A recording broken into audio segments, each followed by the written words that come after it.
자, 이제 압축제에 대해서 지난번에 큰 이제 틀은 말씀을 드렸고, 그러니까 되나요? 보이나요? 이 쇼칼람에 대한 축압축력, 그러니까 압축력이 작용했을 때 여러분들이 설계한 어떤 부재가 어느 정도의 그 압축력에 저항할 수 있느냐 하는 얘기를 지난 시간에 잠깐 얘기를 해서 좀 한번 리뷰를 해보면, 지금은 이제 여기 있는 힘 모멘트가 작용하는 부재에 대해서는 어떤 걸로 PM 삼각곡선으로 설계를 한다 하는 얘기를 잠깐 했고, 축력만이 작용하는 경우에는 지난 시간 말미에 받을 수 있는 최대 축 하중을 계산하면 될 것이다, 이렇게 되겠죠. 아마 그때 말씀드렸던 것은 거의 편심들이 2라는 것이 제로다 이렇게 보시고 말씀드린 것이죠. 그래서 지난 시간에 P0와 요 값을 어떻게 계산하느냐 하는 얘기를 했고, 그 다음에 이제 모멘트의 최대값을 여러분들 결정할 수 있을 것 같고요. 여기 아마 하나, 둘, 셋, 넷, 네 번째였던가요? 네, 요 네 번째에 해당되는 것이 이 균형 파괴 상태가 되는 것이죠. 그러니까 압축과 인장이 동시에 파괴되는 개념으로 우리가 그 축하중을 결정했고, 그때 축하중을 P sub B라고 얘기를 했죠. 그때 해당되는 모멘트 M은 밸런스드에 대한 개념이기 때문에 펜심거리 E를 조금 전에 말씀드렸던 E를 E sub B가 될 테고요. 그때 모멘트는 M sub B가 될 거다 하는 얘기죠. 대개 요 점을 기준으로 해서 상부는 압축에 대한, 하부는 인장에 대한 어떤 그 컨트롤 될 것이라는 거죠. 그래서 그 대표점에 대한 지금 이 점, 여기 이렇게 되게 한 5점 정도만 여러분들이 구하면 P와 M의 상관곡선을 구할 수가 있는 것이죠. 수계산 할 때는 그 정도 하면 되지 않을까 싶죠. 뭐 컴퓨터를 할 때는 여기에 부드럽게 이런 곡선 나오겠지만, P0에 대해서는 뭐 제가 얘기를 안 해도 될 것 같고, 요 점에 대해서는 아마 압축에 대한 어떤 파괴가 됐을 때 여러분이 배근한 철근의 배력률이 항복 이전에 도달하는 것이고, 항복 이전이고 여기는 동시에 항복이 되고, 요 점의 어딘가에는 항복 배력보다 크니까 소성 상태로 지금 이제 들어와 있다는 것을 알 수가 있는 것이죠. 이 그래프를 잘 머릿속에 두셔야 됩니다. 근데 이 그래프가 어떻게 나왔느냐 하는 것은 여러분들 교재 몇 쪽인가요? 대략 129쪽, 128쪽, 129쪽에 보면 그 상관관계 곡선을 어떻게 그리느냐, 어떻게 계산하느냐 하는 어떤 근거를 여러분들 교재에 아마 적어놨으니까 참고를 하시고요. 그 기본적인 백그라운드는 아마 일라스틱 마티리얼이라고 생각했을 때 P와 Y축은 P고요.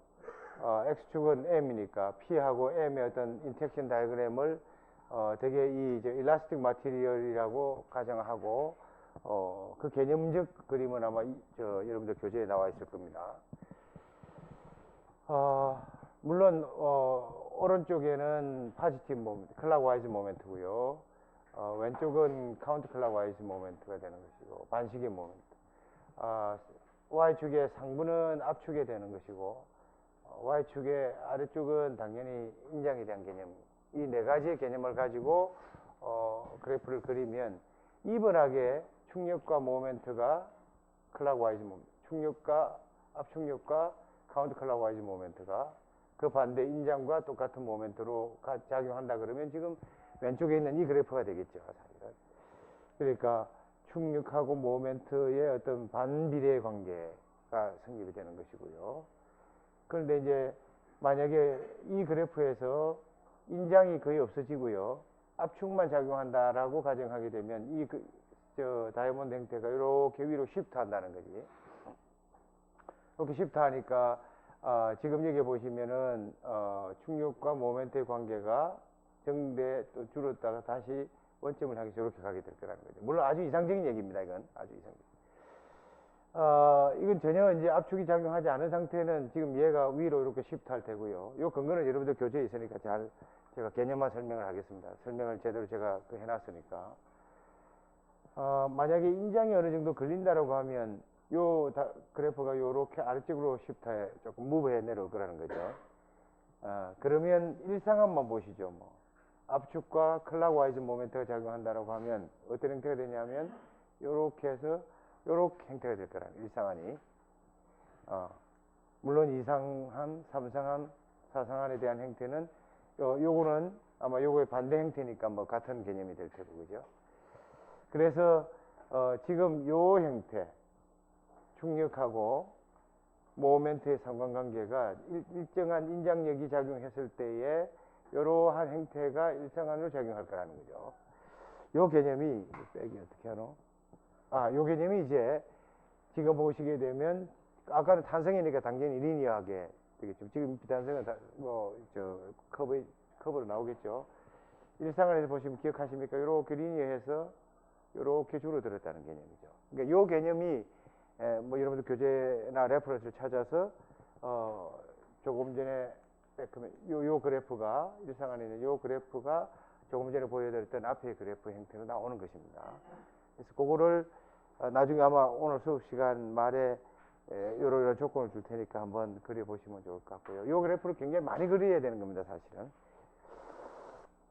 왜 많이 그려야 되느냐 하는 것은 나중에 조금 나오겠지만 철근비하고의 관계가 있기 때문에 또 펜싱거리하고도 관계가 있고요. 펜싱거리라면 모멘트 값이고 철근비는 충격하고 관계되기 때문에 그 충격과 모멘트의 어떤 관계를 각각에 맞추어서 여러분들 설계를 해야 된다는 거예요.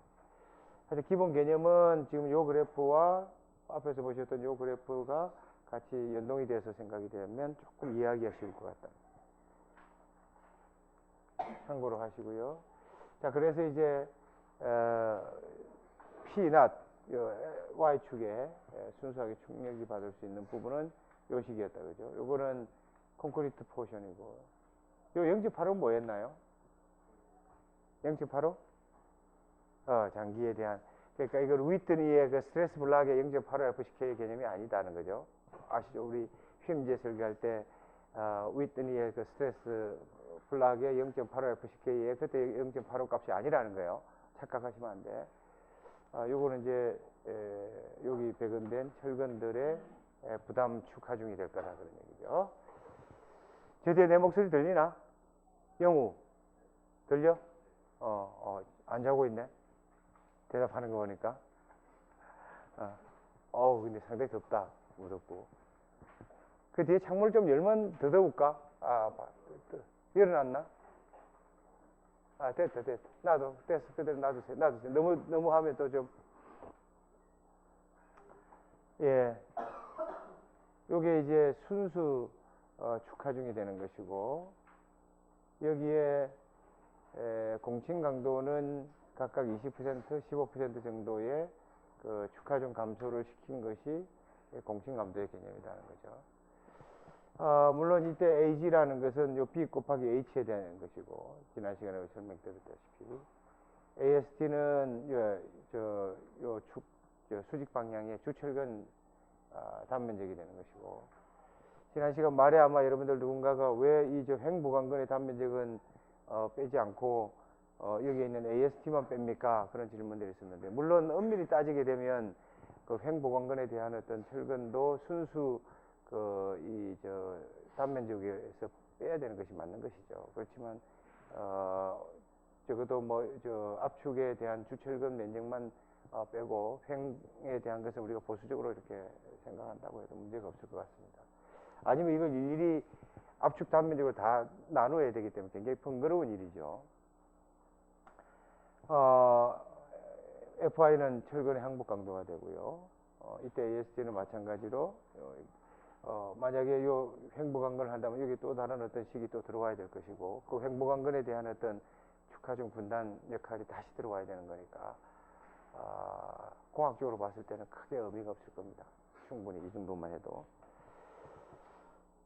지금 근데 이제 요건 A지고요. 나중에 뭐죠, 원형의 요런 스파이럴 철근이 되게 되면 요 안에 있는 코어 AC 코어 면적이 굉장히 중요하게 될 것인데, 요 코어 면적을 좀 여러분들 눈여겨 봐 두시고요. 요 직경에 대한 뭐 대문자 D 같으면 4분의 파이 D 자성이 면적이 되는 것이다. 그죠? 자, 요거를 잘 머릿속에 넣어 놓으시죠. 그래서 이제 어떤 식으로 표현되냐면 요 식으로 표현됐다. 그지? 요 식으로 이제 아마 FI가 받는 그 다음에 콘크리트가 부담하는 응력은 이번하게 우리가 가정을 하고 이 식이 만들어졌다는 얘기죠. 이때 0.85를 하는 것은 분명히 말씀드리지만 이전에 우리 휴임지에서 얘기했던 휘트니의 스트레스 블락에 대한 0.85 FCK 0.85 값이 아니다 하는 개념이죠. 그럼 뭐냐? 지금 얘기하는 것처럼 이 여러 가지 장기적인 어떤 하중에 대한 고려를 대략 한 15% 정도 다운그레이드 시켜서 한다는 거죠. 장기적인 것은 뭐 여러분들 이미 잘 알겠지만 다시 피드백 안 해도 그게 사실은 크립이라든지 뭐 슈링케이지라든지 큐어링 어떤 컨디션이라든지 뭐 이런 부분들이 실제 우리가 그 이론적으로 아이디얼하게 가정한 값보다는 분명히 작게 나올 테니까 그걸 얼마만큼 고려해야 되겠느냐. 왜 0.85입니까? 과학 프로젝트 논문에 한번 고민해 보실 수 좋다는 거죠. 그렇지. 왜 0.85입니까? 그지?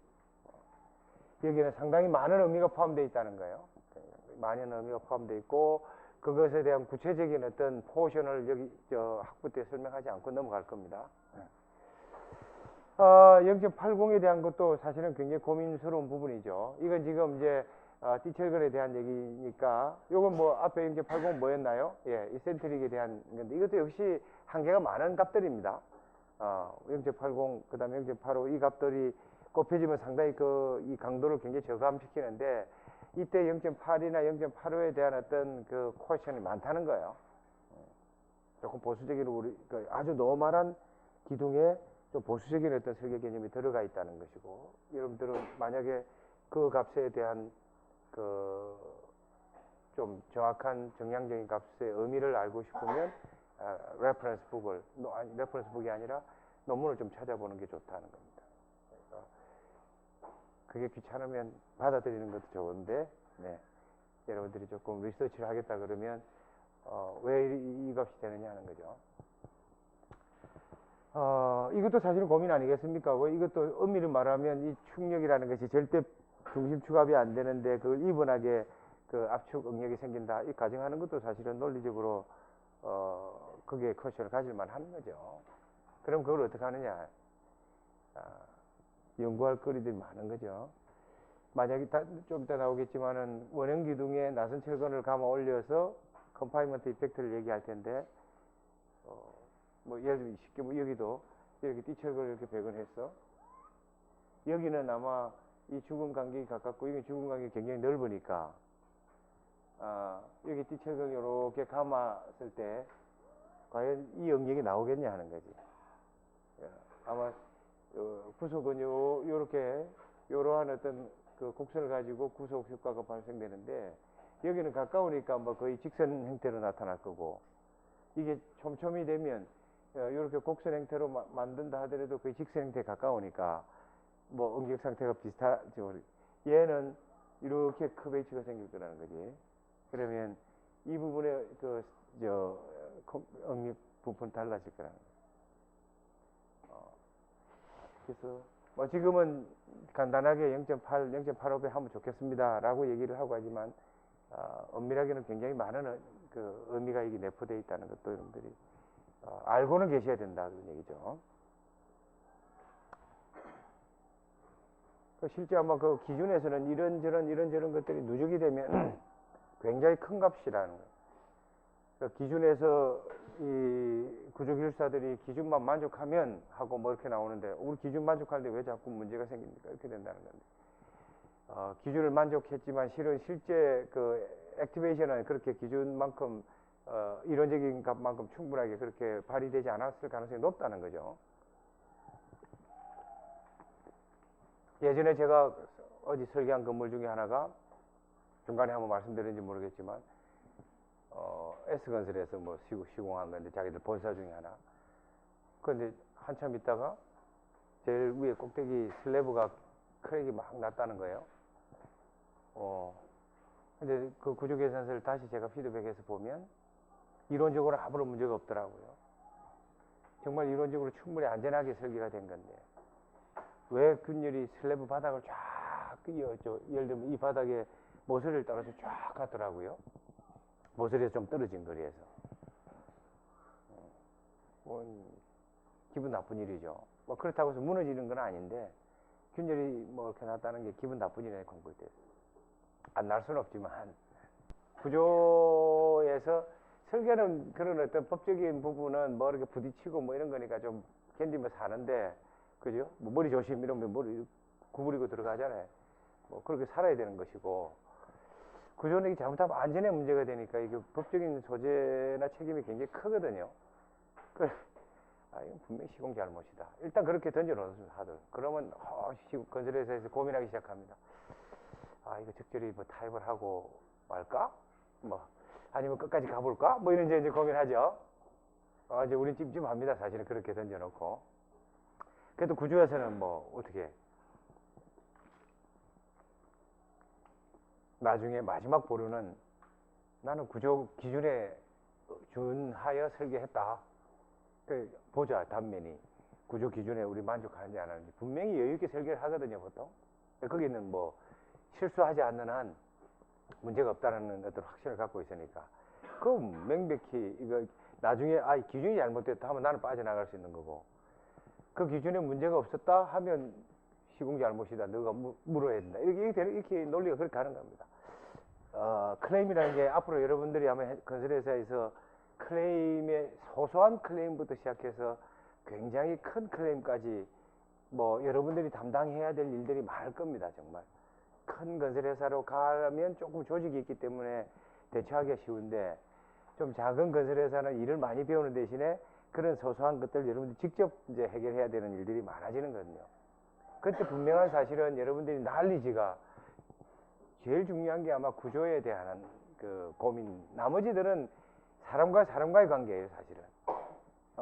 근데 구조에 대한 안전에 대한 부분은 이건 이론과 이 실제의 관계거든. 그러니까 사람과의 관계가 아니고 본인이 설계를 제대로 하고 해석을 제대로 하고 설계를 하고 그다음 시공이 제대로 돼서 그게 그 발현 강도가 되느냐, 이게 사람의 관계가 아니거든요. 그러니까 본인이 가지고 있는 이 구조적 지식이 그게 충분히 녹아 들어가서 설계에 제대로 반영이 됐느냐 하나만 하면 이 논쟁의 중심에서 빠질 수가 있다는 거예요. 그러니까 아마 여기에 상당히 많은 사람들이 그런 일들이 부딪힐 때 논쟁의 핵심이 뭐냐 하는 걸 분명히 잘 고민하셔야 되고요. 다시 아까 뭐 그 얘기로 돌아가서, 그래서 어떻게 됐느냐, 이거 이제 걱정이잖아요. S건설에서 그래서 이제 뭐 연락이 와서 이거 보셔야 됩니다. 그걸 가봤죠. 진짜 아니라도 그 균열이 정말 가 있어. 이거 큰일 났다, 이거. 이거 잘못하면 뭐 조그만한 이 재산도 다 뺏기겠다. 그 대형 건설회사니까, 그지? 그래서 뭐 무조건 이건 너가 시공 잘못이다. 다시 한번 강하게 얘기해. 이건 왜? 이 크랙의 패턴은 시공 잘못에 의한 패턴이다 하고 딱 던집니다. 그 방법밖에 없잖아. 그러고 다시 확인하기 시작해야죠. 그래서 이제 나중에 뭐 상당히 오랫동안 옥신각신 간단한 문제는 아닙니다, 사실은. 원인이라는 것이 여러분들 특히 콘크리트, 철골은 어쩌면 명백합니다. 굉장히 뭐 이 재료도 호모지니어스하고 또 공장 제작이고 뭐 이런 것들이기 때문에 원인 규명할 때 굉장히 쉬워요, 사실. 근데 그만큼 이론적으로 뭐 이렇게 정립하기가 쉽다는 거지. 근데 콘크리트 같은 경우는 일단 이게 난호모지니어스하고, 그죠? 인일라스틱 마티리얼이거든. 그러니까 그 안에 사용된 골재가 저기 산지에서부터 시작해가지고 필터링하고 다시 레미콘 회사로 와서 거기서 다시 배합하고 뭐 해서 현장으로 뭐 레미콘 6제곱, 세제곱 이게 와가지고 2시간 안에 들어와서 현장에다가 딱 탓을 해야 되니까 거기서부터 일어나는 일들이 어마어마하게 많은 변수들이 작동한다는 거죠. 뭐 쉽게 얘기하면 중간에 물을 탈 수도 있고 뭐 별일이 다 있다는 거죠. 엄밀히 말하면 저 산지에서 골재의 채취 과정에서부터 문제가 생길 수 있다는 거예요. 안 그렇겠습니까? 그러니까 이거 그만하라고 이제 하라. 그랬는데 이 슬라이드보다 지금 내가 하는 얘기가 더 재밌을 걸 압니다. 그런데 그 문제가 사실 그랬는데 특히 이제 현장에 와서 보십시오. 여러분들이 우리가 이제 철근을 이렇게 기분 좋게 30cm, 30cm 간격으로 배관을 하세요. D22mm. 오케이. 우리는 점만 딱딱 찍으면 되지 뭐. 근데 현장에서 어떻게 3차원이거든 이건. 입체적인 거라고요. GPS 찍어가지고 이거 맞추는데 현장에 일하는 분들이 그거 우리처럼 인공지능 이거 안 하거든. 어떻게 해요? 딱 펴고서 간격 이거 4대네? 그럼 4개를 적당한 간격으로 넣는다고요. 대부분이 그렇게 해. 그러면 이 간격이 2분하게 간다고? 택도 없는 얘기지. 자, 다시 아까 그 얘기를 들어요. 슬래브가 내가 이론적으로 나는 분명히 이론적으로 D10mm, A 15cm 또는 D10과 D13을 교본으로 A 15cm 간격을 하라. 이렇게 딱 도면에 나는 기분 좋게 딱 표현하면 끝이야. 그러니까 도면 그렇게 만들겠지. 만드는 사람은 그 도면 가지고 딱 보고 하나는 D20, 그 다음 D23, D20, D13 이 교본으로 딱 해놨단 말이야. 그럼 그 간격이 같아? 아니야. 좀 더 심하게 얘기하면 D20과 D13을 쫙 같은 개수를 놓고서 이게 하나씩 교본으로 넣어야 될 거 아니야. 30cm 간격으로 D10 깔고 그 사이 다시 30cm 간격으로 D13을 깔아야 되거든. 에이, 절대 그 간격이 안 되지. 어떤 경우는 D10 넣고 D13 넣고 막 이런다고요. 그렇게 하면 안 되지만. 그러다가 또 이제 뭐야. 이제 슬래브라는 건 아래 보의 개념이니까 이 상부 탑바하고 바텀바가 있는데 이 바텀바하고 탑바의 간격을 유지해야 된다고요. 그럼 뭘로 유지하느냐? 스페이스라는 걸 갖다 대지, 그지? 밑에 바닥에다가 우리가 예를 들어서 피복 두께를 30mm 해라. 그러면 30mm 짜리의 스페이스 바를 딱 집어넣게 돼 있어. 요렇게 홈파인 걸로. 근데 현장에서 그렇게 해요? 아니야. 뭐 자갈도 갖다 받치고 뭐 그런 얘기 하면 안 돼. 야, 뭐 그런 좀 이렇게 현장 그 방법들을 쓴단 말이야. 게다가 인부들은 어떻게 해요? 그냥 밟고 다니는 거든, 철근을 그냥 밟고 다녀요. 근데 주로 슬래브에 들어간 철근은 10과 13mm는 직경이 작은 거야. 예를 들어서 뭐 41mm, 43mm 이런 것들을 밟아도 안 쳐지는데 10mm짜리는 뭐 밟으면 그대로 그 다음에 뭐 인부들이 가다가 그냥 갑니까? 쿵쿵 굴리고 가지. 그럼 어떻게 돼? 철근이 밑에 있는 요 바닥 요게 예를 들어서 15cm 슬래브다? 그러면 요 피복 두께가 뭐 20mm 뭐 빼고 하면 30mm 요 딱 유지해서 우리는 또 계산을 했다고요. 물론 여기 안전지를 줬지만. 근데 밟으면 어떻게 돼? 내리앉거든. 내리앉으면 뭐가 돼? 여러분들이 유효 뎁스 D가 줄어든다고요. D가 줄어들면 강도가 줄어들지. 그런 것들이 그러니까 언이번하게 규칙적으로 되는 것이 아니고 여기는 괜찮고 저기는 밟고 뭐 이런 일들이 막 벌어진다고요. 근데 뭐 그 이유 때문인지 아닌지 모르지만 그 이유를 하나 딱 끄집어내면 건설회사는 꼼짝 못 하는 거죠. 그러면 하여튼 시공잘못이잖아. 그래서 시공잘못 끝 해서 제가 또 돈이 많은 회사니까 그런 일들이 많이 일어난다는 겁니다. 그래서 여러분들이 아마 현장에 가시면 물론 뭐 굉장히 그 콘크리트는 하나의 이유 때문에 특정한 어떤 이 균열이라든지 이런 게 발생되는 것이 아니고요. 굉장히 다양하고 복잡한 이유들이 복합적으로 작용을 해서 문제가 일어나는 거예요. 그러니까 그 작용을 다 일일이 정확하게 끄집어낸다는 게 쉬운 일은 아니다 그런 얘기죠. 그러니까 여러분들이 이제 대개 여기 있는 사람 대부분이 아마 건설회사 가게 되면 현장에 가게 되면 백발백중 콘크리트에 관련된 현장이 있을 거라고요. 굉장히 신경 쓰지 않으면은 여러 가지 문제가 생긴다 그런 얘기죠. 그때 뭐 이 피해를 이거 가지고 따져가지고 뭐 옳으니 그러니 쉽지 않은 일이야, 쉽지 않아요. 그러니까 내가 이 수업 시간에 얘기하는 거는 굉장히 이상적인 얘기를 하는 거고 현장에서는 그게 적극적으로 이 논리적 근거를 가지고 자기들의 그 엔지니어링 어떤 기술을 가지고 이렇게 잘 대처를 해야 된다. 하는 것이 지금 조금 전에 내가 한 15분 얘기한 10분 얘기한 어떤 내용의 골자입니다. 제가 수업하는 여기에 지나치게 노예가 될 필요가 없다는 거죠. 그러니까 여기서 말하는 정량적인 수치라는 것은 여러 가지 가정과 근거가 없는 것은 아니지만 많은 가정과 그게 여러 가지 내포되어 있는 의미들을 하나로 함축해서 하나의 어떤 정량적인 수치로 뭐 증가시킨다든지 저감시킨다든지 하는 개념이라는 거지. 자, 다시 이쪽으로 들어오겠습니다. 그래서 PN을 이렇게 결정을 잘 하시고요. 여기는 아직 그 설계는 여기다가 다시 강도 감소계수가 곱해지는 거다, 그지? 그 강도 감소계수를 곱하면 된다 그런 얘기죠. 자, 이제 조금 전에 얘기했던 것이 대표적으로 이렇게 사각형, 그 다음에 원형에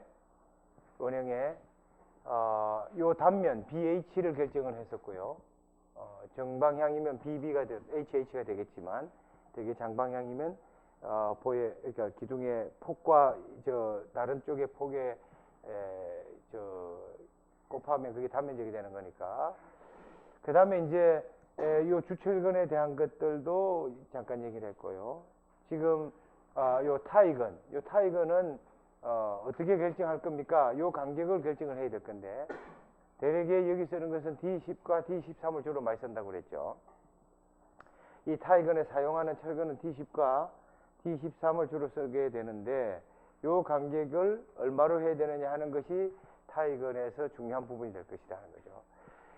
그냥 정성적으로 얘기를 하게 되면 타이건의 간격이 좀이라면 주철근을 잡아주는 효과가 커지기 때문에, 또 상하 방향으로 간격이 이분하게 조밀하게 들어가게 되면 상하 방향으로의 그 콘크리트를 구속하는 데 굉장히 효과적입니다. 아주 극단적으로 그냥 파이프를 탁 꽂게 되면 상하 방향으로는 완전히 구속하는 데 도움이 된다는 거죠. 자, 여기에 요 D철근의 간격을 어떻게 조절할 것이냐 하는 것이고, 그 다음에 나선철근도 마찬가지로 이렇게 감아서 올라가는데, 요 감아서 올라갈 때에 지난번에 얘기했지만 요 피치를 S를 얼마로 잡아야 가는 게 좋겠느냐 하는 것이죠. 압축제의 초기에 말씀드렸지만 이렇게 바깥에 스틸을 또는 파이프를 감싸고요, 내부에 콘크리트를 타설해서 이러한 어떤 합성 형태의 기둥을 만들 수도 있고, 또 때로는 콘크리트를 바깥에 감싸고 이렇게 H행강과 내부에 이런 그 나선철근 형태, D철근 형태를 조합할 수도 있다는 겁니다. 지금은 뭐 이런 부분들은 이 수업 시간에는 대상으로 하지 않을 거고요. 되게 이런 정도가 대상이 될 거라는 겁니다. 자, 이제 그 큰 설계의 개념을 콘크리트의 포션, 그 다음에 철근의 포션으로 이렇게 얘기를 했으니까 몇 가지 여러분들 그 이제 상세에 대한 얘기들을 여러분들 기억을 하고 있어야 된다는 겁니다. 요 B와 H를 구조적인, 예를 들면 단면으로 사용할 때 최소한의 크기를 얼마로 해야 되느냐 하는 것의 개념이고요. 이때 요 B나 H 작은 값은, B 또는 H의 작은 값은 최소한 20cm는 확보해 줘야 구조 부재로서의 역할을 한다. 이렇게. 그 다음에 여기 최소가 B라고 하면 B가 20cm 이상이 될 것이고, 요 B와 H를 곱한 AG는 600cm 자석 이상은 해줘야 구조적으로 역할을 한다. 이렇게 보는 겁니다. 그러면 여기에 20cm 같으면 이때 H는 30cm를 의미한다는 것이죠. 그 이상을 갖도록 하라 하는 것이, 나머지 각각의 유효 단면이라든지 벽하고 같이 기둥한 타설된 기둥의 유효 단면이라든지 정방향 또는 삼각형, 그 외의 단면의 유효 단면이라든지, 그 다음에 기둥 단면을 어느 정도로 제한했으면 좋겠느냐 하는 부분들에 대해서는 여러분들 교재에 있으니까 제가 점프를 합니다. 요 유효 단면적에 대한 것들을 잘 아셔야 된다는 거죠. 예를 들어서 나선철근 내 기둥의 유효 단면은 어떻게 보느냐, 어디로 보느냐 하는 것이죠. 그때는 나선 철근 바깥 경계에 피복 두께를 더한 단면을 요 단면을 보겠다. 각각의 지금 이 네 가지를 레퍼런스 여러분들 교재에 표현되어 있으니까 참고하시고요. 자, 중요한 상세를 이제 제가 조금 몇 가지 요약을 합니다. 우선 여기에 있는 이 노란 박스 안에 하나, 둘, 셋, 네 가지를 얘기를 했는데 이 네 가지의 첫 번째가 뭐냐 하면 축방향 철근이라는 거죠. 축방향 철근이라면 길이 방향이니까 아까 PC 플러스 PS의 부담을 하는 주철근을 어떻게 합니까? 하는 얘기입니다. 굉장히 많이 넣는 게 좋을까요? 적절히 굉장히 작게 넣는 게 좋을까요? 이런 얘기입니다.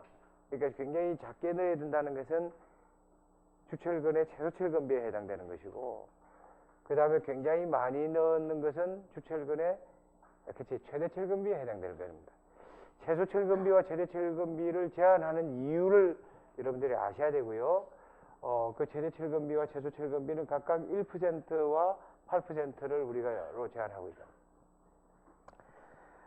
최소철근비를 1%라는 것은 아까 단면, 사각형 단면의 AG, 그러니까 B 곱하기 H분의 AST가 철근비죠. 우리 저 보에서도 마찬가지였으니까. 그 철근비가 1%라는 거죠. 그러니까 단면, 그로스 단면의 1%만큼은 주철근을 배건해라 이런 얘기입니다. 기억하셔야 됩니다. 왜 1%냐 하는 것은 여러 가지, 이것도 사실은 다 이유가 되는 거 아니고 이 안에도 굉장히 많은 이유가 있다고 내가 얘기를 했고 큰 덩어리만 얘기합니다. 그죠? 예. 이건 저 철근이 들어가 있지 않으면 취승 파괴할 수 있다. 뭐에 대해서? 휨에 대해서. 그 다음에 장기적으로 크립이나 슈링케이지에 의한 영향력이 초기 얼마 과정에서부터 장기적으로 줄어들지만은 그 영향이 있다. 그것을 철근이 들어감으로 해서 감소시킬 수 있다. 얘기죠. 그렇기 때문에 단면 AG에 1%는 넣어라. 것입니다.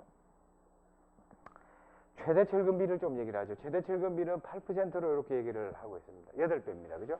최대 철근비 8배인데, 뭐 그냥 여기서는 제가 답을 굉장히 간단하게 시공성이나 경제성이라고 얘기했지만 1%, 2%, 3%, 4, 5, 6, 7, 8로 올라가면 단면에서 콘크리트가 부담하는 부담 하중보다는 철근이 부담하는 부담 하중이 극단적으로 커지게 되죠. 그 얘기는 뭐냐 하면 여러분들이 설계한 외부에서 작용하는 축하중에 대비해서 콘크리트가 먼저 파괴될 가능성이 높아진다는 거지. 왜냐하면 철근비가 높다는 것은 철근의 분담 하중이 크고 철근이 여전히 많은 철근비가 되어 있으니까 스트레인은 촉이 작게 될 것이고 하중이 더 정대되면 철근의 분담 하중이 커지고 콘크리트는 먼저 선행 파괴에 도달할 수 있다는 겁니다. 8%로 제한하지만 실제 설계는 어느 입장에서 해야 되느냐? 최소 철근비 언저리에서 해야 된다는 거죠. 언저리라 하면 1%, 2%, 뭐 이런 정도 범위 내에 철근이 들어가게 하는 것이 바람직하다는 겁니다. 3%, 5%, 7% 이렇게 가게 되면 굉장히 철근비가 높게 되는 것이고요. 그때는 철근의 부담, 축하중이 높고 콘크리트의 어떤 그 페일리어가 선행될 가능성이 높아진다. 그러니까 지금 어떻게 표현되어 있나? 여기 보면 철근비를 0.01에서 0.08로 제가 요점을 이렇게 정리를 했는데 요게 기준입니다. 철근비가 1%에 8%니까 당연히 이렇게 제가 표현할 것이고요. 그렇지만 이때 철근비는 AG분의 AST가 되는 것이고 요때 0.01, 0.02, 뭐 0.025 요런 정도 언저리에서 설계해 주는 게 바람직하다. 이게 나중에 여러분들 현장에 갔을 때 잘 한번 지나치게 철근비가 높을 때는 어떡합니까? 이론적으로는 문제가 없죠. 1%에서 8% 들어가면 문제가 없다고요. 그럴 때는 사실은 그 structural behavior, 스트레스 스트레인 커브를 굉장히 눈여겨 보셔야 된다는 겁니다. 그러니까 프레시 엔지니어들은 초보자들은 여기에 들어가면 1%에서 8% 들어가면 오케이, no problem이야. 그런데 7%를 딱 설계를 한다고요. 철근비 7%, 8%, 여기 최대 철근비의 언저리에 설계를 한다고요. 그럼 굉장히 위험한 설계라는 거예요. 모르지, 이 엔지니어들은. 여기 안에 들어갔으니까 문제 없으니까. 그래서 이쪽으로 예를 들어서 적어도 3% 이상이 되게 되면 무슨 문제가 있다는 거예요? 단면이 작다는 거예요. 그러니까 추가 충격을 PC 플러스 PS로 두 개 산술적으로 합을 한다 그랬으니까 문제 없는 거지만 실은 앞에 있는 콘크리트의 부담 하중이 좀 커야 돼. 저 AST에다가 이 뒤에 이 철근에 FR을 곱한 이 철근의 부담 하중은 가급적 줄이는 게 좋다는 거예요. 그 얘기는 단면을 키워야 된다는 거지. 그래야 철근비가 줄어들 거 아닙니까? 그런데 건축주들은, 아키텍트들은 가급적이면 단면 안 보였으면 좋겠다는 거지. 그러니까 슬림하게 줄이고 싶다는 거예요. 그러면 작은데 뭐예요? 충격이 높으니까 철근이 많이 들어간다는 거죠. 분명히 내가 말씀드렸습니다. 이게 이론적으로는 하여튼 1에서 8% 사이를 범나들어도 괜찮지만 최소 철근비 언저리에서 설계하도록 단면을 확보하라. 이것이 여러분들이 현장에 가시면 중요하게 파악해야 될 것들입니다. 요 얘기 조금 이따 하고요. 자, 그래서 철근의 지름은 지금 주철근 얘기하는 겁니다. 길이 방향에. 아까 4개 양쪽에 배경되어 있는 거. 그 주철근은 2형 철근일 때 13, 5형 철근일 때 12mm 이상은 해라.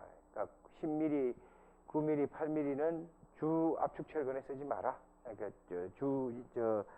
철근으로, 기둥의 주 철근으로 쓰지 않았으면 좋겠다. 주로 19, 22, 25 건설 현장에서 요를 많이 쓴다. 그 다음에 최소 개수는 뭐 지난번에 말씀드렸죠. 직사각형일 때는 4코너에, 그 다음에 삼각형일 때는 그 코너에, 나선 철근일 때는 이번하게 해서 각각 4개, 3개, 6개는 최소한으로 넣어라. 만약에 필요 없다 하더라도 그걸 넣으라는 거죠. 그러면 그때는 요걸 넣으면 되겠죠. D13mm 제일 작은 것을 배근하면 될 것이라는 거죠. 자, 요게 D철근인 경우에 여러분들이 기억해야 되는 것이고요. 만약에 주철근을 길이가 조금 길어서 중간중간에 이염을 했다. 이렇게 이염을 하는 경우가 생기게 되면 그때는 요 최대 철근비를 반으로 줄여라. 그런 얘기입니다. 그러니까 0.1%에서 겹침 위험이 생기는 경우에는 4%로 최대 철근비를 제한하라. 그런 얘기입니다. 많이 일어나는 일들이고요. 장주 같은 데서는 여러분들 잘 기억을 해두시면 좋겠죠. 자, 4개, 6개, 3개입니다. 주철근비는 1에서 8%고요. 겹침이 위험되는 경우는 최대 철근비를 반으로 줄인다. 불리하다는 얘기예요. 불리하다. 최대 철근비를 반으로 줄여서 제한하는 것은 겹침이 위험되는 경우는 그만큼 불리하다. 이렇게 보시면. 예. 지금은 머릿속에 여러분들이 잘 들어갈 겁니다. 오늘 무덥네. 자, 이제 잠깐 머리를 식히기 위해서 다른 얘기 하나 끄집어내겠습니다. 굉장히 그냥 편안하게 들으면 되는 얘기. 여기 충격이고요. 요 Y축이 충격이고, 가로축, X축이 이 충격을 받을 때에 그 충격에서 생기는 변형입니다. 액셀 스트레인입니다. 뭐 하중과 변형의 관계라고 보시면 되죠. 여기 그래프가 2개를 이렇게 그려놨는데 힘을 받으면요, 충격이 이렇게 올라가면 변형도 이렇게 늘어나니까 이게 탄성적으로 하진 않지만 비탄성적 개념을 갖고 있지만 이렇게 충격 하중과 변형이 이렇게 비례하는 어떤 관계로 오게 됩니다. 이때는 요 스파이럴이든 타이든 같이 거의 거동을 합니다. 그런데 이제 이 이후부터 달라지는 거죠. 요게 이제 최대 하중을 경험을 하고, 엄밀히 말하면 1차 최대 하중입니다. 최대 하중을 경험을 하고 이렇게 줄어들면서 하나는 이렇게 끝이고요. 다른 하나는 이렇게 가게 돼요. 나중에 다시 요 그래프에 대해 설명을 하겠지만, 바로 요 타이나 D철근에, 그 다음에 이게 스파이럴, 나선 철근입니다. 되게 같이 이렇게 거동을 하다가요, 요즘쯤 되게 되면 주근이 항복합니다. 주철근, 여러분들이 방금 1에서 8%를 집어넣었던 라지튜드널 바가 일들을 하게 되고요. 그 다음부터 이제 디센딩이 되는데요. 그러니까 이 어센딩이라고 그러고 상승 곡선이고, 이거 이제 디센딩 하강 곡선인데 이때가 이제 달라진다는 거죠. 요 두 경우가 최대 하중, 1차 최대 하중을 경험하고 동시에 요만큼 줄어듭니다, 하중이. 요만큼 줄어드는 것은 피복 콘크리트가 이제 항복하니까 피복이 떨어져 나가서 단면적이 AG가 줄어드는 겁니다. 그러니까 단면적이 줄어드니까 받을 수 있는 하중이 줄어드는 거죠. 그래서 일시적으로 요만큼 줄어든다는 거예요. 그런데 띠철근인 경우에 아까 띠철근의 간격이 조밀하면 얘도 조금 이렇게 갈 거라는 거죠. 근데 띠철근의 간격이 조밀하지 않고 넓으면, 지금 다시 말하면 closely space가 되지 않으면, 그러니까 덤성덤성 이렇게 배건되어 있으면 띠철근으로 되어 있는 것은 바로 이렇게 해서 하강으로 끝납니다. 스파이럴 칼럼이요. 이 차이를 좀 잘 보셔야 돼요. 스파이럴 칼럼은 여기에 적절히 뒤에 나오는 식으로 횡보강건을 잘 하면, 횡보강건을 여러분들 교재에 나와 있는 스파이럴 철근의 체적만큼을 잘 배건해 넣으면 요만큼 쉘이 떨어진다 해서 피복이 떨어지고 나가도 단면적이 일시적으로 준다 하면 요만큼 줄겠죠. 면적이 줄었으니까 준다고, 어쩔 수 없이. 그 다음부터는 나선 철근이 뭐야? 내부의 코어 콘크리트를 구속합니다. 컴파인 한다는 거예요.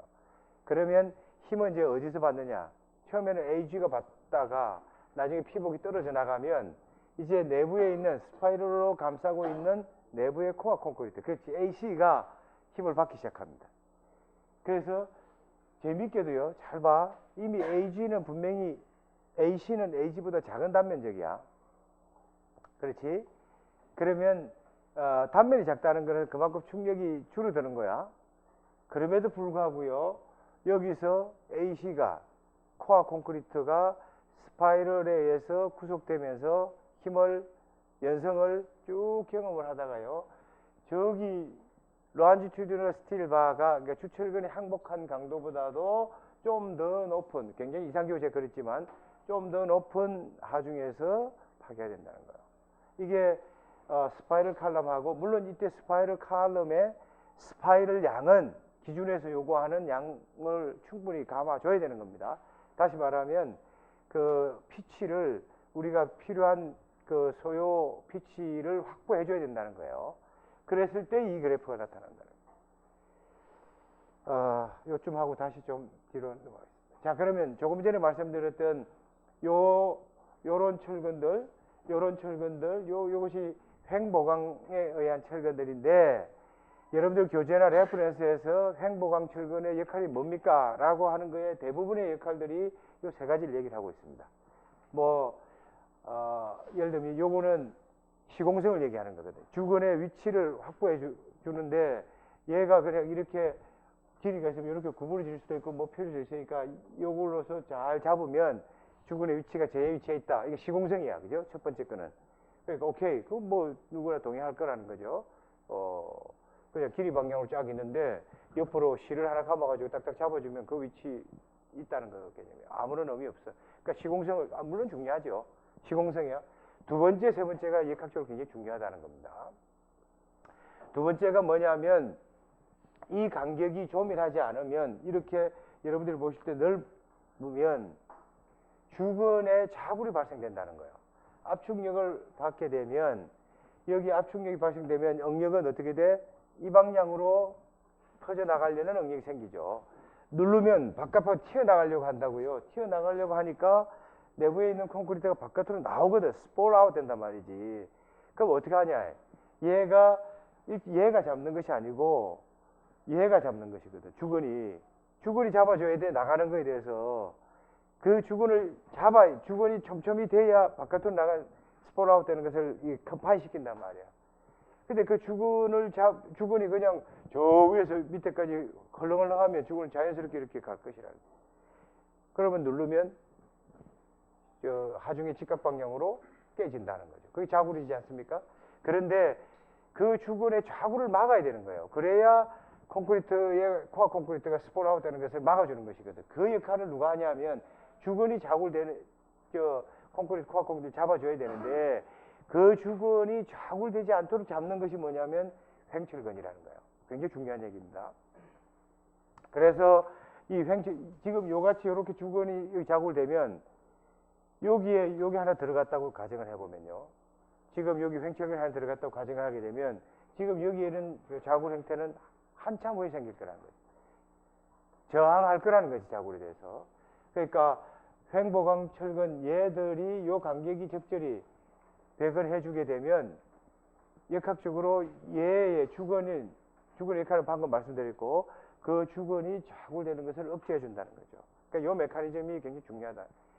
뭐 혹시 나중에 공학 프로젝트 쓰는 학생들, 뭐 논문 콘크리트에 관심 있는 학생들은 예를 들면 저기에 대해서 굉장히 관심 있게 보셔도 된다는 거예요. 좌굴에 대해서 어떻게 커버할 것이냐는 거죠. 과연 우리가 기존에 얘기하고 있는 것이 맞느냐. 세 번째 중요한 거는요. 두 번째와 연계관계가 있는 겁니다. 연계관계가 있는 겁니다. 제가 뭐 첫 번째는 더 이상 얘기할 거 없을 것 같고요. 지금 콘크리트에 있는 내부 이 코어 콘크리트를 구속해 주는 것이 조금 전 앞에 슬라이드에 제가 슬쩍 던졌지만 변형 능력도 좋고요. 하중을 지지할 수 있는 것도 높아지잖아요. 그죠? 그러니까 얘를 어떻게 지지할 것이냐는 게 굉장히 중요하거든. 그러면 요 얘를 지지할 수 있는 방금 말씀드렸던 요 철근들의 간격을 지금 저기 있는 사이에 하나 집어넣었단 말이지.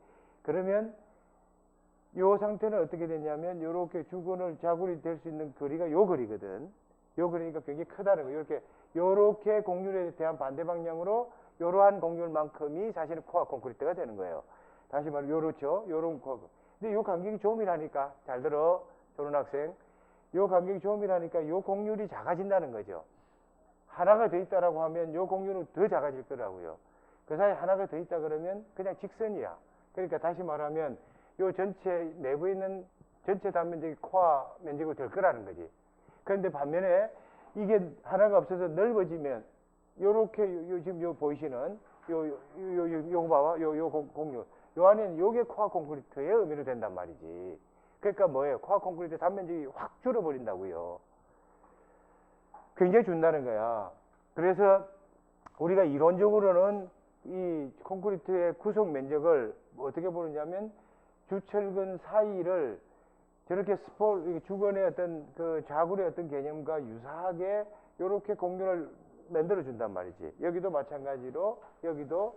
그러니까 요 점선 안에 여러분들 안 보이시는지 모르겠는데 빗금을 이렇게 쳐놨는데 요 빗금 친 면적이 다시 말하면 누르면 바깥으로 튀어나가려고 그러고 바깥으로 튀어나가지 못하도록 잡으려고 뭐예요? 이 주철근이 안쪽으로 이런 어떤 그 반력이 생기는 거거든. 이 반력이 생기지 않으면 끝이라고요. 이 반력이 생겨야 그래프가 나중에 변형 능력이 생기는 거라고. 누르면 다시 봐봐. 누르면 얘는 이 방향으로 세 방향으로 튀어나가려고 그럴 거라고. 이게 두 방향의 개념이지만 튀어나간다고요. 튀어나가려고 하는 것을 못 튀어나가도록 잡는 것이 얘들이라고. 주건이 조금 전에 얘기했어. 그러면 어떤 힘이 생기냐면 봐봐. 튀어나가려고 하면 튀어나가지 못하는 반력이 이렇게 생긴다고. 이 반력이 생길 수 있도록 잡아주는 게 누구냐? 얘라고. 얘가 그걸 못하면 얘가 이렇게 좌굴이 생긴단 말이지. 그래서 횡철근의 중요한 역할이 분명히 세 가지임에 틀림없지만 이건 뭐 이 두 가지 좌굴과 콘크리트의 컨파인먼트 이펙트는 굉장히 같이 여러분들 고민해 줘야 된다는 얘기죠. 잘 기억하셔야 돼. 그러면 뭐 좌굴에 대한 것도 뭐 간단하죠. 사실은 띠철근의 간격을 적절히 유지하면 될 것이다. 요거는 단면이니까 잘 봐. 요걸 단면이니까 예를 들어 이거의 한 단면이잖아요. 그지? 요 단면이니까 이걸 평면에서 요렇게 컨파인먼트 이펙트가 요 빗금친 면적이고요. 여기 눈 감고 있는 학생 밑으로 이렇게 요거 길이 방향이거든. 길이 방향의 요 횡철근의 간격에 의해서 생기는 다시 컨파인먼트 이펙트라고요. 구속 면적. 그러니까 요 면적도 커야 되고 동일한 평면에서 길이 방향으로 요 면적도 내부가 커야 된다고요. 그게 컨파인먼트의 면적이 커지는 거 아닙니까? 그걸 크도록 만드는 게 중요하다는 거지. 자, 요거는 평면에서 그러니까 요 안에 있는 요거는 길이 방향에 요 안에 있는 요 부분이 구속 콘크리트의 면적이 될 것이다. 그렇죠? 덥다. 정말 덥다.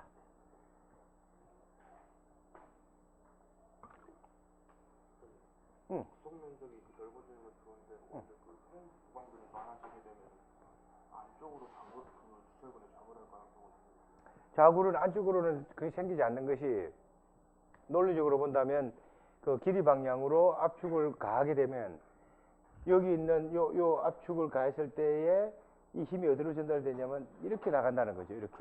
이렇게 나가기 때문에 철근이 안쪽으로 잡혀오는 것이 아니고 바깥쪽으로 튀어나가면서 이렇게 자굴이 되려고 그런다고 그죠.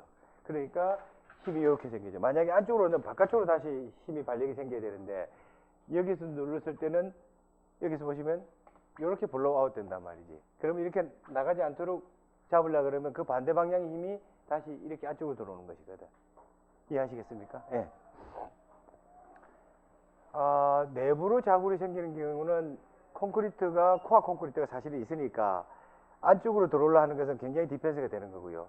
자굴이 생기는 거는 이 바깥에 있는 저 피부 콘크리트 떨어져 나가면서 이 스킨이 그냥 노출되는 겁니다. 노출되니까 누르면 바깥쪽으로 튀어나가려고 그러고 거기에서 눌러버리니까 자굴이 생기는 것이라는 거죠. 물론 콘크리트가 꽉 바깥에 있으면 그저 자굴은 안 생기겠지.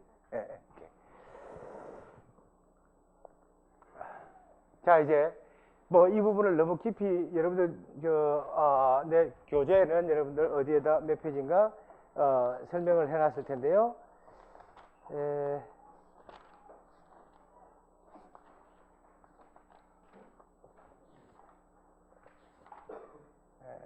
몇 쪽인가?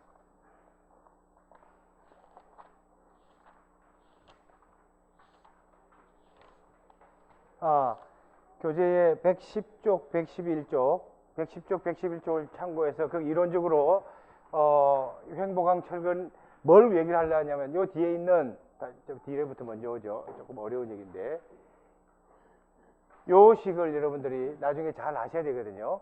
횡보강 철근의 최소 철근비, 최적비에 대한 개념이 지금 110, 111 쪽에 그 증명을 해 두었습니다. 그림이 조금 내가 좀 이상하게 그렸는지 모르지만 하여튼 그 얘기를 잘 여기서 깊이 못 다루겠지만 자 다시 앞으로 피드백해서요.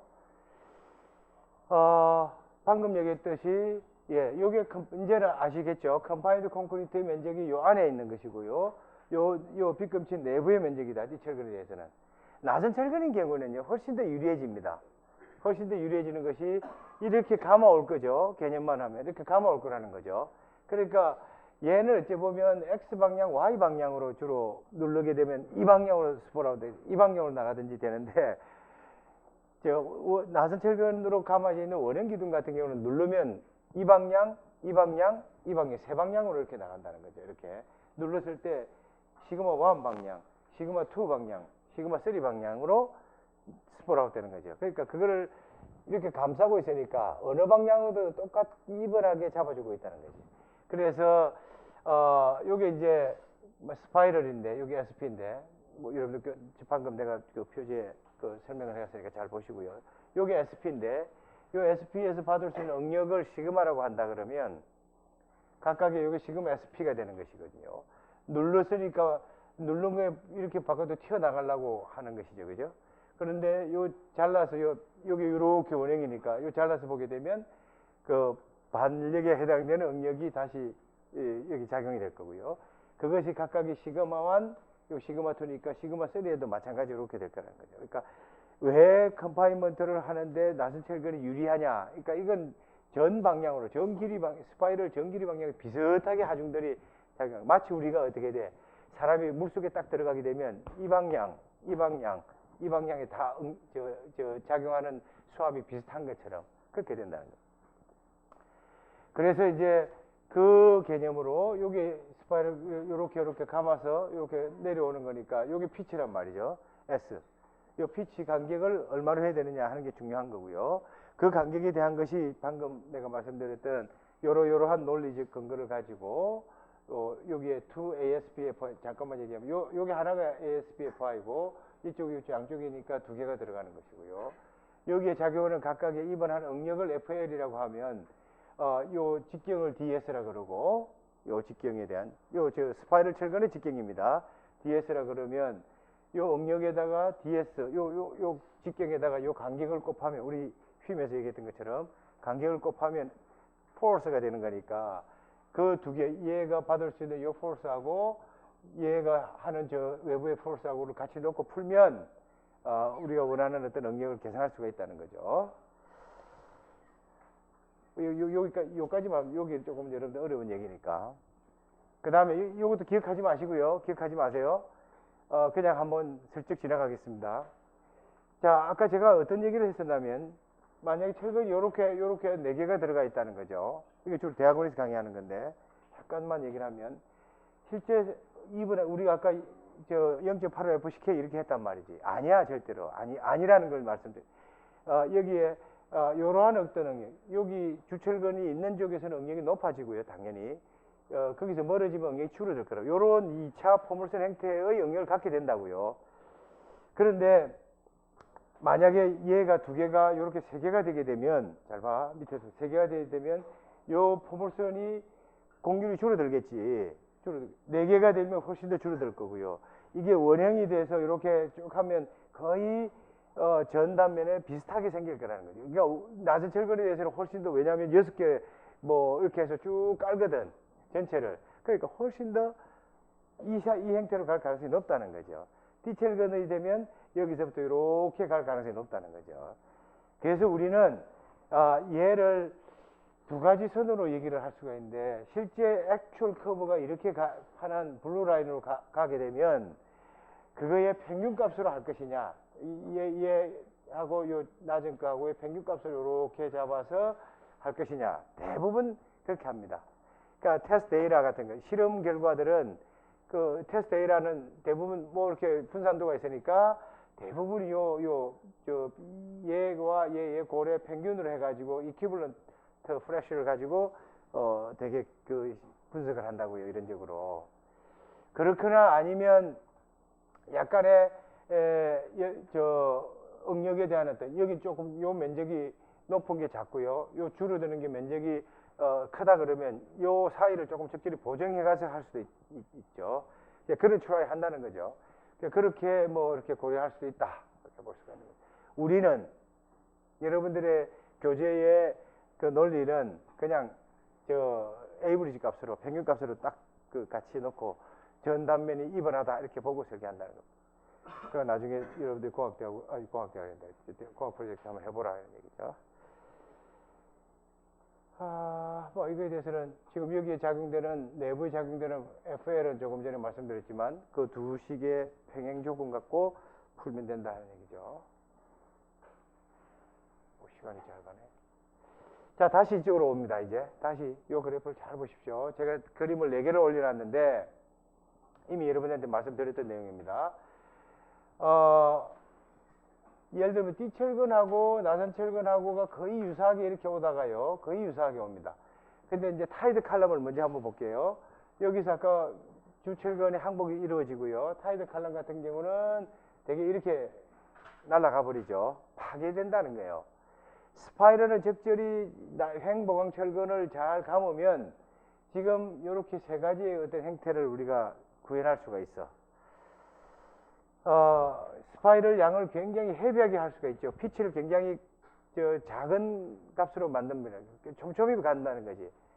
이 라이트 스파이럴은 피치를 조금 널찍널찍하게 할 수가 있다는 거지, 그지? 그렇게 했을 때의 요 값이고 요 값이야.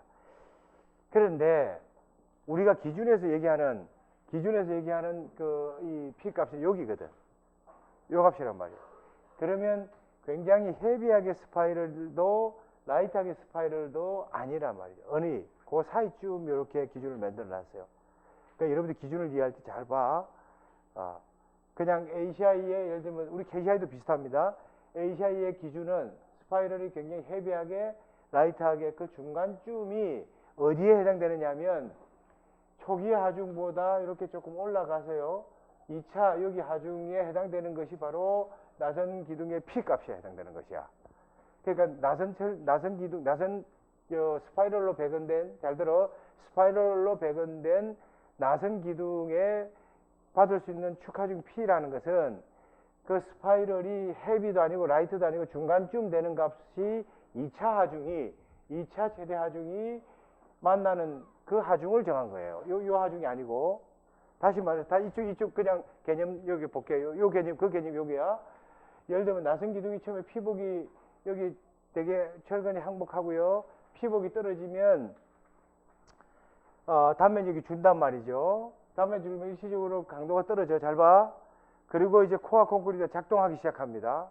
액티브 하면 이렇게 올라가서 요 2차의 최대 하중에 도달한다는 거예요. 이때 요 도달할 때 요 2차의 최대 하중이 P 값인데 요때 나선 철근이 항복하는 정도의 수준으로 만들어 놓은 것이 지금 우리 KCI나 ACI의 기준이라는 거야. 그러니까 기준값이 그냥 쓰는 건 좋은데 그걸 이해하시라고요. 그런데 그 값이 뭐냐면 요 P 값이라는 것은 주철근이 항복했을 때는 아직 여기에 도달하지 않고 요렇게 해서 2차 요렇게 해서 여기에 도달할 때가 요게 나선 철근이 되게 항복할 때예요. 그 하중이 뭐냐면 나선 기둥에 받을 수 있는 P라는 것입니다. 잘 이해하셔야 돼요. 잘 이해하셔야 돼요.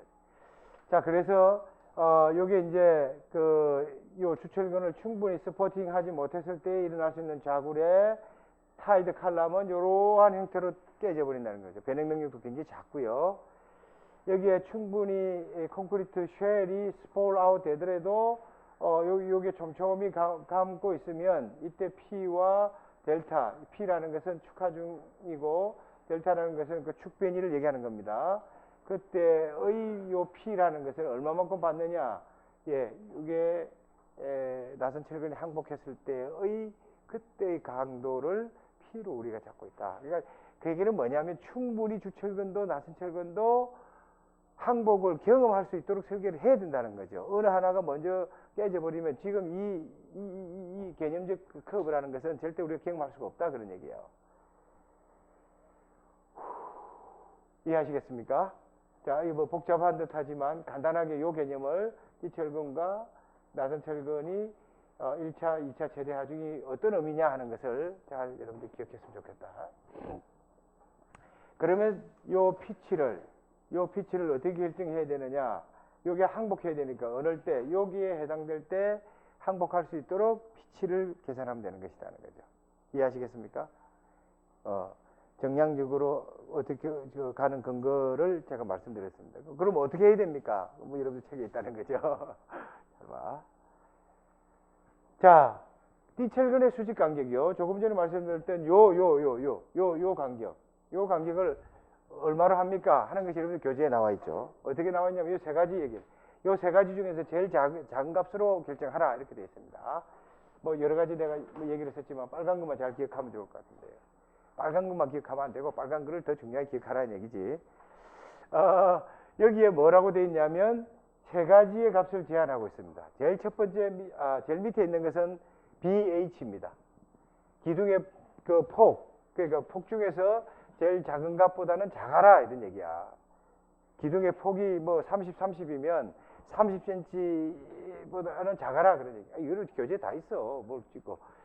기둥남 최소치수 이하가 제일 첫 번째. 이 단면에 해당되는 거예요. 왜 이거를 여기 변수를 넣을까요? 고민해 보시라고요. 왜 기둥 단면을 띠철근의 최대 간격으로 제한하고 있는지. 그 다음에 이제 두 번째는 뭐냐면 띠철근 자체를 얘기하고 있는 겁니다. D10mm 또는 D13mm를 가지고 띠철근을 쓰게 되면 그 띠철근의 고유의 직경, 지름의 48배보다는 작아라는 얘기입니다. 예를 들면 10mm 같으면 48cm가 되는 것이지. 13mm면 그거보다 좀 더 클 것이고 그 값의 48배보다는 작게 하라. 이렇게 되는 겁니다. 띠철근 뭐 지름의 변수니까 이해가 갑니다. 그죠? 첫 번째는 뭘까요? 당연히 줄근이 되겠지. 여러분들 벌써 개수를 할 수 있을 거예요. 첫 번째는 뭐냐면 길이 방향의 철근, 그러니까 D19, D22, D25mm 주철근의 좌굴과 관계될 수가 있으니 주철근의 직경의 16배.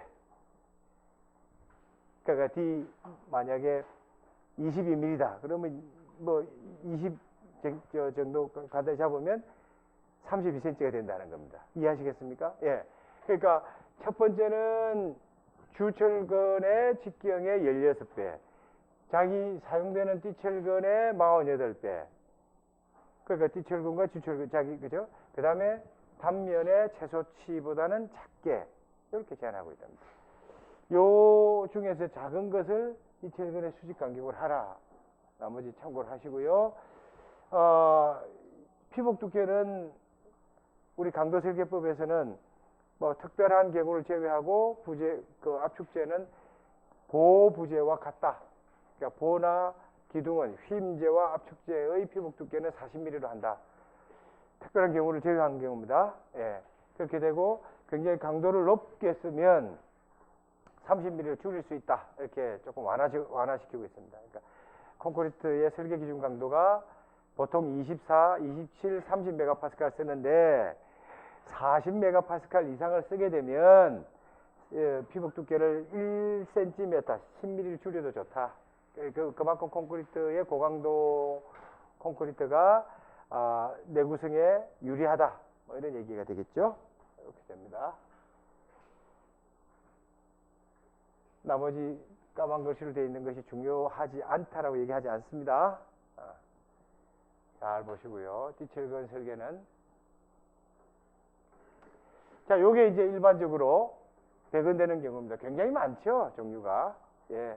그래서 요 세 가지 중에서 작게 피복 두께는 40mm. 지금 제가 말씀을 드렸고요. 요 각각의 행태에 따라서 행보강철근의 상세를 저희 뭐 수업 시간이니까 디테일하게 하지 않겠습니다. 실무자들은 굉장히 고민되는 겁니다. 예. 예를 들어서 뭐 이렇게 8개, 여기 2개가 됐을 때 어떻게 배건할 것입니까? 이렇게 8개가 배건됐을 때 가장 일반적인 행태입니다만 이렇게 다이아몬드를 중간에 엮어주면 좋겠다. 뭐 이런 행태가 되겠죠. 그래서 4개일 때, 8개일 때 8개 중에서 이렇게 십자 행태로 거냐, 다이아몬드 행태로 거냐, 아니면 6개일 때 이렇게 걸고, 아니 이렇게 걸고 뭐 이렇게 거냐, 이런 어떤 디테일이 굉장히 중요합니다. 행태는 그렇지만 사실은 이 안에 들어가는 소요 길이를 렉을 얼마나 해야 되느냐 하는 것도 여러분들이 중요하게 봐야 됩니다.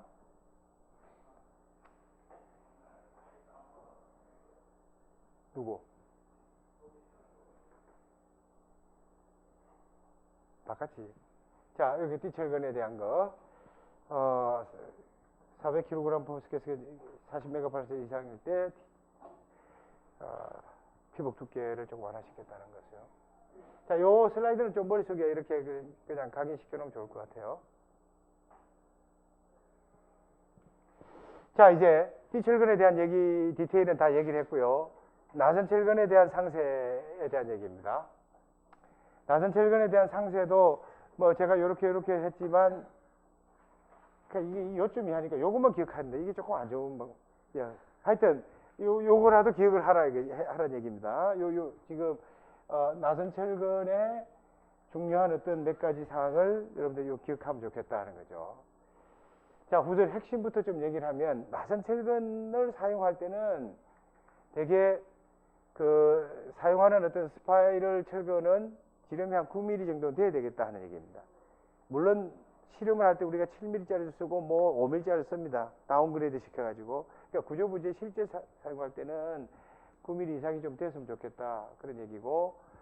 아까 가마 올리는 피치의 간격은 최소 25mm, 최대 75mm. 이렇게 된다는 얘기입니다. 순 간격이. 그러니까 피치 내에 있는 그 피치와 피치 사이에 있는 철근 네트 거리가 25mm, 75mm, 2.5cm에서 2.5cm는 굉장히 촘촘한 거죠. 그 다음에 7.5cm 요 사이에 들어가면 좋겠다 그런 얘기죠. 그 다음에 나선 철근, 요 스파이럴 철근의 최소 철근 비로는 요 값이라는 얘기입니다. 이 값은 왜 이 값이 나왔는지 하는 것은 여러분들이 다음 시간까지 레포트를 좀 써주시기 바랍니다. 여러분들 교재에 다 있는 얘기입니다. 제가 여기서 증명하지 않겠습니다.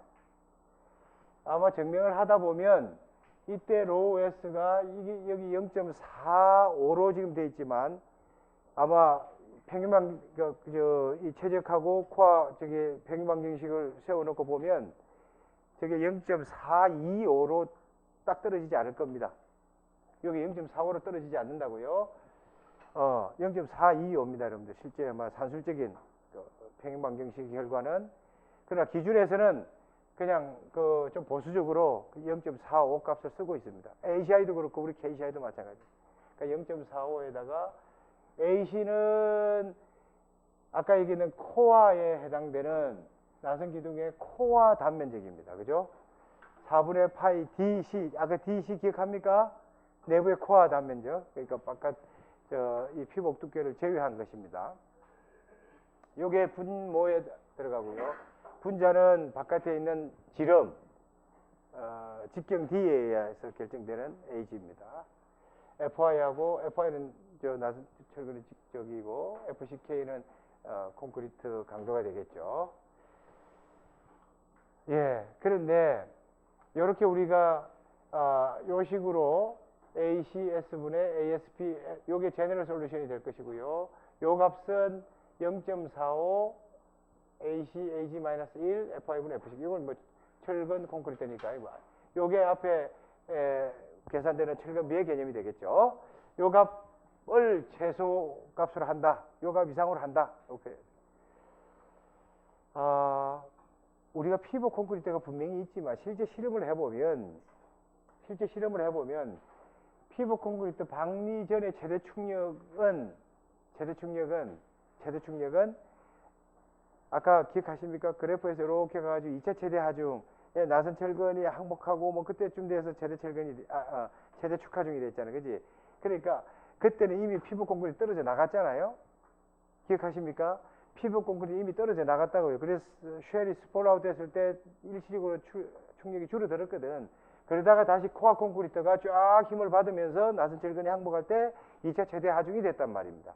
그 얘기는 뭐냐면, 그 얘기는 결국은 피복 콘크리트 방리 전의 최대 충격이라는 거는, 단면이 받을 수 있는 최대 충격이라는 거는 어느 녀석이? 그럼요. 이 코어 콘크리트의 최대 충격하고 거의 비슷한 값이라는 겁니다.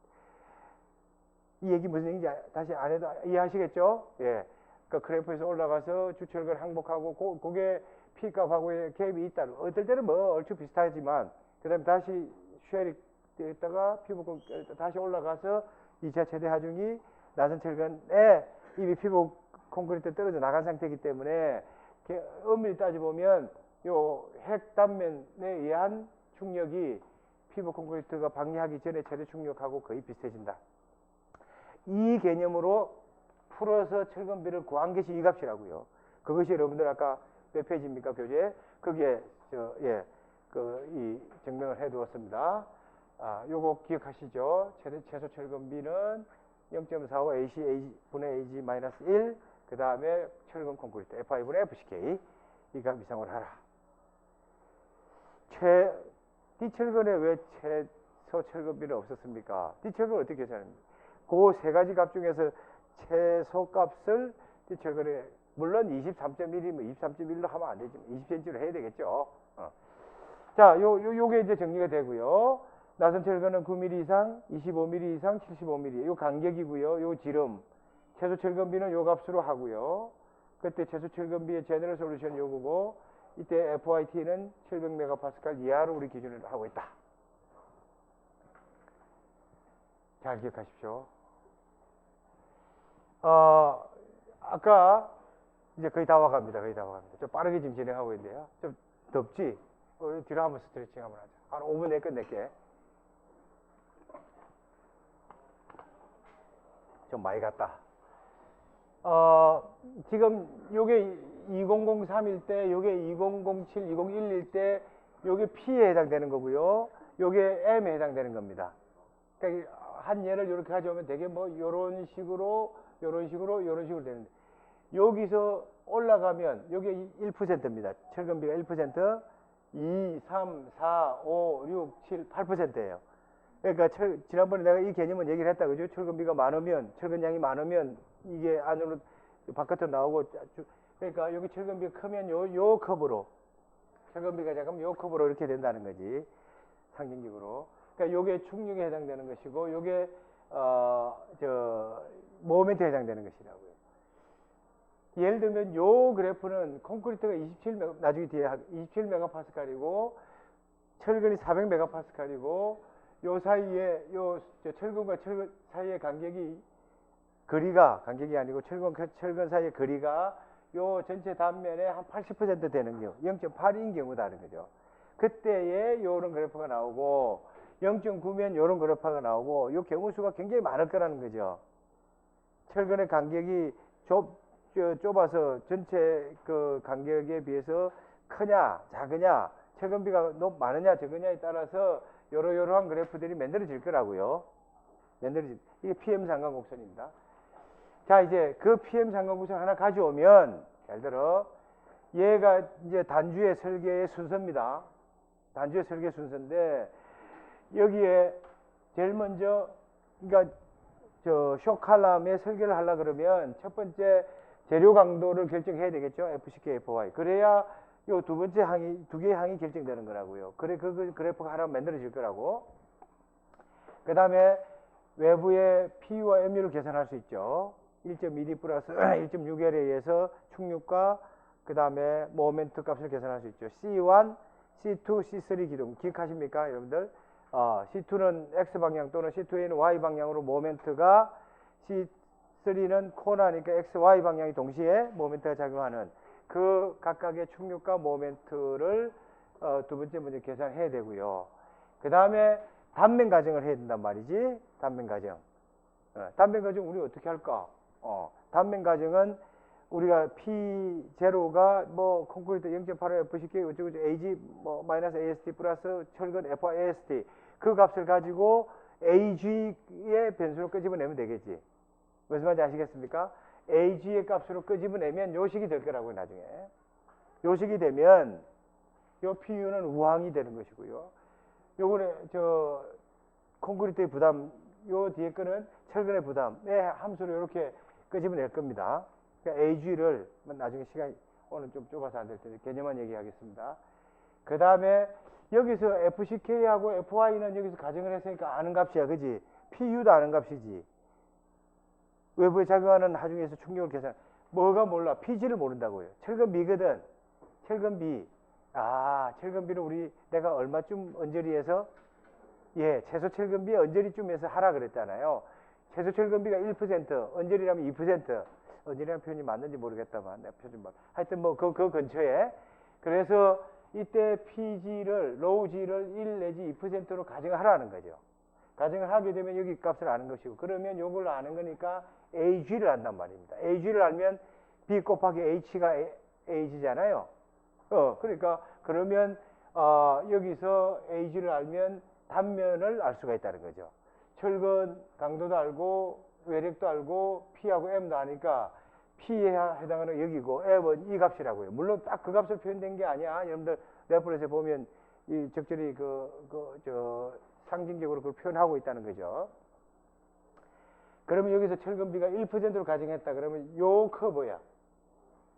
여기에 요러한 선이 몇 개 들어가 있는데 요 선은 편심을 얘기하는 겁니다. 편심거리 이 값을. 그러니까 이 값이 크냐 크냐 이 값이 적으냐. 이 값이 작으면 충격의 영향을, 이 값이 크면 모멘트 영향을 하겠죠. 그러니까 이게 이 값이 뭐 1, 0.5, 0.3, 0.2, 0.1 정도에 해당되는 그래프다. 그래서 요식이 P와 요게 M이 있고요. 만약에 E가 요 정도다 그러면 사실은 요 범위 내에 어디 있을 거라는 거지.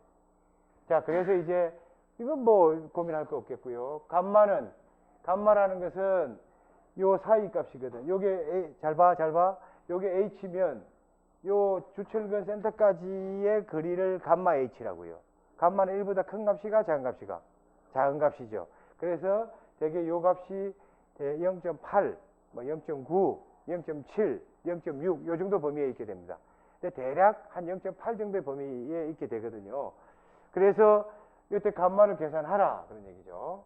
감마를 계산하게 되면 PM 곡선에 나중에 보시면 아시겠지만 콘크리트 강도, 철근 강도, 감마가 0.8 예를 들면 가정을 할 수가 있죠. 대략 계산할 수 있는 거죠. 그 다음에 타이 철근을 썼을 때는 요 그래프로 PM 상관곡선을 이용하라 이런 얘기입니다.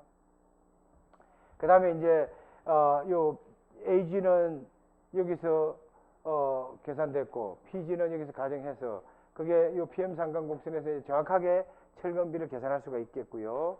그 정확한 철근비를 가정된 철근비를 요 상관곡선에서 요게 철근비거든. 예를 들면 여기 뭐 요렇게 이렇게 돼 있으면 여러분들이 계산한 요 값이 철근비잖아요. 그죠? 0. 예를 들어서 여기 어디서 이렇게 가서 만났다. 여기면 뭐 저 편심이 작고 0.1%다. 이게 나올 거다. 에이, 만약에 여기 어디를 가 있다는 거죠. 여기 가 있으면 0.015 뭐 이렇게 여러분들 계산하면 되는 것이죠. 이렇게 해서 계산된 철근비를 집어넣게 되면 AS를 결정한다는 거예요. 자, 그러면 여기서 AG를 계산했고요. 단면에서 AG를 계산했고 여기서 AS를 결정하면 대금만 해주면 되는 것이라는 얘기죠. 예, 뭐 얘는 여러분들이 실제 내가 요걸 가지고 예를 한 거니까 여러분 참고를 해보시고요. 제가 다음 시간에 조금 지금 급하게 해서 조금 더 요 설명은 백업을 좀 하도록 하겠습니다. 자, 이거 여러분들 사진 잘 찍으시니까